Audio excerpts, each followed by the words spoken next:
Let's hear what you wrote. Let's just get right down to. I'm struggling. Well, let's get right down. What did you write for? Here's why it's important for your life right now. What? I write business improvement programs, management development programs. So what did you write?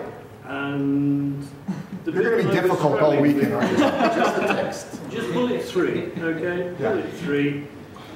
You've got to start choice in business today. Change, move on, or die. Okay, that's a classic cliche. Change, move on, or die. Classic cliche can be used. Cliches, by the way, are the copywriter's friend up until the point that they become meaningless. Yeah.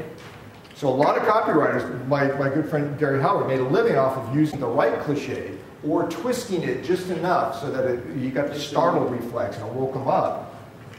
Tony, did Clayton ever talk about cliches at all? What does he say? He says a lot of them became headlines. You know, headlines. Headlines a lot of times are based on cliches. Tony works with Clayton Makepeace, or are you still working with Clayton? Clayton's an A-list writer, and he just said, just to make sure everybody heard that sometimes the cliches become the headline. Think about that. That's an A-list writer. However, what's the danger, Tony, in using cliches?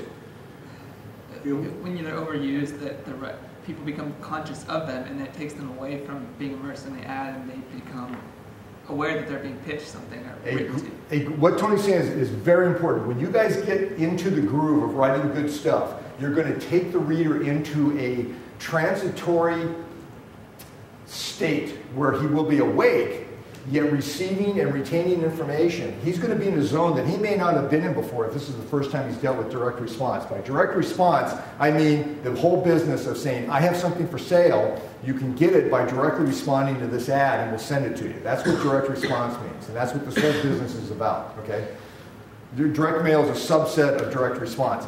The direct response experience is putting them into a trance.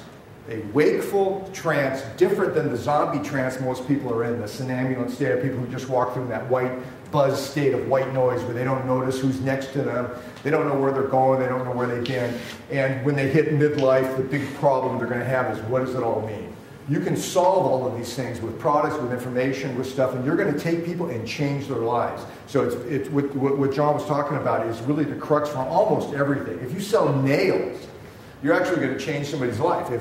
What's the famous thing about, for lack of a 3-penny nail, a kingdom was lost? You know, it all gets down to that kind of stuff. It's about transformative processes. So copywriters are the grease of the capitalistic system worldwide.